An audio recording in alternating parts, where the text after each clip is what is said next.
Hello guys, welcome back to my channel Azadji Chess. Today we learn about two special rules in chess, castling and the unpassant. তাহলে প্রথমে আমরা castling এর ব্যাপারে শিখে নেব যে ক্যাসলিং এর কি কি নিয়ম রয়েছে এবং তার কন্ডিশন কি কি আছে, অর্থাৎ শর্ত কি কি রয়েছে। ক্যাসলিং করতে গেলে সবার আগে যেটা আমরা দেখব, আমাদের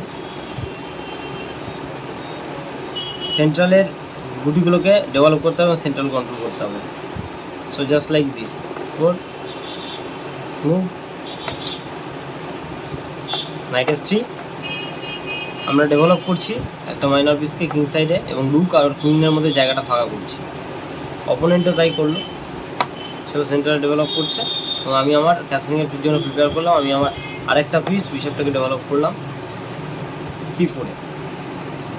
এই পজিশানে ক্যাসেল হতে পারে, তার কারণ কিং এবং কুইনের মধ্যে কোনো পিস নেই এবং এটা ক্যাসলিংয়ের জন্য রেডি রয়েছে, তাই আমরা ব্ল্যাকের মুভও কমপ্লিট করলাম। এবার হোয়াইট ক্যাসেলে যেতে পারে। ক্যাসেলের মেন নিয়ম হচ্ছে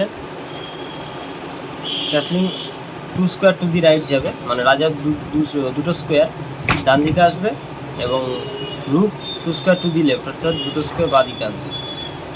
so this is the castling procedure mainly. এবং ক্যাসলিং করার ফলে রাজার সেফ পজিশানে এলো এবং অন্যান্য গেমেও মানে এরপরে অপোনেন্টের দ্বারা কোনো রকম অ্যাটাকের সম্ভাবনা নেই, কারণ রাজার সেন্টারে রইল না। এর বিভিন্ন রকম কন্ডিশন রয়েছে, যেমন এই পজিশানে যদি অন্যরকম কোনো মুভ দেয় জাস্ট লাইক দিস, এবং এই পজিশানে যদি বিশপ দিয়ে একটা অপোনেন্ট চেক দেয়, এই চেক বাঁচানোর জন্য আমরা কোনো সময় ক্যাসেল করতে পারবো না, কারণ ক্যাসেলের মেন নিয়ম হচ্ছে রাজা যখন চেকে থাকে তখন কোনো সময় ক্যাসেল করা যায় না। তখন আমরা ক্যাসেলটাকে ডিফেন্ড করতে পারি। চেকটাকে প্রিভেন্ট করার জন্য আমি পন মুভ করলাম, ব্যাক করলো এবং এখন আমরা এটাকে ক্যাসেল করতে পারি। তাই প্রথম নিয়ম হচ্ছে রাজা চেকে থাকলে ক্যাসেল করা যাবে না। এবার সেকেন্ড নিয়ম যদি আমি বলি, সেকেন্ড নিয়মে যদি এই পজিশানে কোনোরকমভাবে রাজাকে চেক আসে এবং রাজাকে সেটা মুভ করতেই হয়, রাজা যদি কোনো নিজের পজিশন থেকে একবার সরে যায় এরপরে আর ক্যাসলিং কোনোভাবেই সম্ভব নয়, কারণ রাজা একবার মুভ হয়ে গেলে কোনোভাবেই ক্যাসেল করা যায় না। তার কারণ কিং যদি একবার মুভ হয়ে যায় ইনিশিয়াল পজিশন থেকে, তাহলে সেটা কোনোরকমভাবে ক্যাসলিংয়ের সম্ভব নয়। আমরা দেখে নিলাম এই দুটো শর্ত। আরেকটা যে শর্ত রয়েছে সেটা হচ্ছে এমন একটা পজিশন হলো যাতে জাস্ট একটা উদাহরণের জন্য যে এই পজিশানে আমরা কিন্তু ক্যাসেল করতে পারি না। এরকম যদি কোনো পজিশান এসে দাঁড়ায় যেখানে রাজার ক্যাসলিংয়ের ঘরে অপোনেন্টের কোনো গুটি দ্বারা কন্ট্রোল রয়েছে জাম্পিং স্কোয়ারে, অর্থাৎ এটা তো 1-2 দুটো স্কোয়ারের দিকে আসবে, কিন্তু এই স্কোয়ারে রাজা ক্যাসেল আটকে দিচ্ছে এই বিশপটার দ্বারা, তাই আমরা কোনো সময় এটাকে ক্যাসেল করতে পারবো না, কারণ এটা ইলিগাল মুভ বলে ধরা হবে।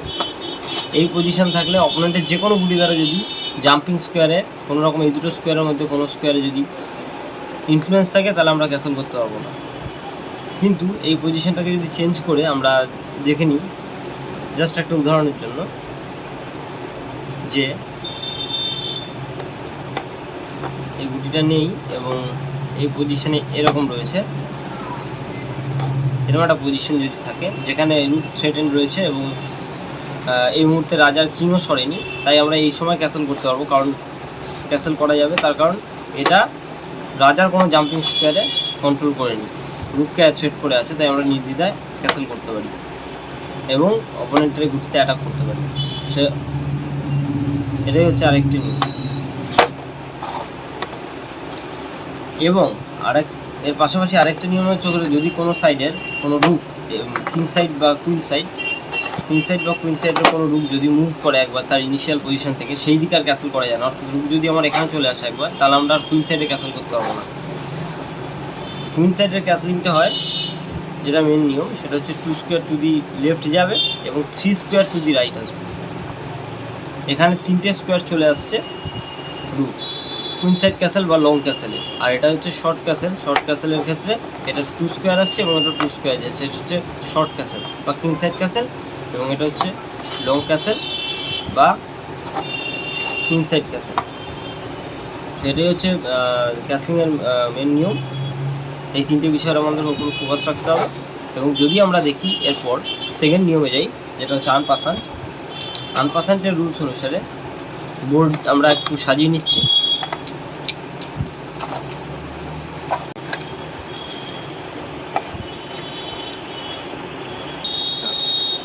এবার আমরা চলে এসেছি এটা পজিশন আনপাসান্ট বোঝার জন্য, যেটা আরেকটা second special rule in chess. এটা হচ্ছে একটা পন ক্যাপচার মোড স্পেশালি। তো এটা আমরা বুঝে নেবো। এই পজিশনে রয়েছে হোয়াইট টু প্লে, সাদার দান রয়েছে। সাদা এই পজিশনে এই পনটাকে বলবে, এবং হোয়াইট মনে করলো যে ব্ল্যাক মনে করলো এই চালটা দেবে। সে যদি স্ট্রেট এটা নিজের ইনিশিয়াল স্কোয়ার থেকে দুটো স্কোয়ার এগিয়ে চলে আসে, তাহলে আমরা কী হলো, এই ক্যাপচার করার সুযোগটা পাচ্ছি না। তার কারণ এটা একবারেই এগিয়ে চলে এসছে এই স্কোয়ারে। আমরা এটা দিয়েও ক্যাপচার করতে পারি, বাট যেটা আনপাসান্ট স্পেশাল রুল, তার কারণ এটা যদি আমরা ক্যাপচার করতে পারি কোনো রকমভাবে, তাহলে আমাদের পন প্রমোশন বা কুইন উঠতে কেউ আটকাতে পারে না, কারণ এখানে কোনো ডিফেন্ডার নেই। তাই এই পজিশনেই শুধুমাত্র একটা স্পেশাল রুল হয়, যেহেতু এটা টু স্কোয়ার ফরওয়ার্ড চলে এসছে একবারে, তাই তার ইমিডিয়েট পরের চাল মানে এই চালই সাদার দান আমরা এই পনটাকে ক্যাপচার করতে পারি ডায়াগোনালি, এদিকে গিয়ে এই পনটাকে আমরা ক্যাপচার করতে পারি। This is call the en passant rule. কিন্তু আনপাসান্টের একটা স্পেশাল রুলও রয়েছে, যেটা হচ্ছে যদি এই পজিশনে এই মুভটা খেলি, অপোনেন্ট খেলে, এবং এই পজিশনে যদি আমরা অন্য কোনো মুভ দিই, যেমন এই পজিশনে যদি আমরা এই মুভটা দিই, এর পরের দানে ব্ল্যাক এই মুভটা করলো, এর পরের দানে কিন্তু আমরা এটাকে আর ক্যাপচার করতে পারবো না, কারণ এটা সম্ভব নয়। এটা শুধুমাত্র পরের দানের জন্য, ইমিডিয়েট তার পরের মুভের জন্যই প্রযোজ্য হয় বা অ্যাপ্লিকেবল। তার কারণ এই চালটা দেওয়ার সাথে সাথে এটাকে ক্যাপচার করতে হবে। যদি আমরা অন্য কোনো চাল দিই বা অন্য কোনো গুটি মুভ করি, তার পরের থেকে এটাকে আর ক্যাপচার করা যায় না কোনো রকমভাবে। এটাই হলো আজকের video. If you find this video helpful, please like and subscribe. Okay, by.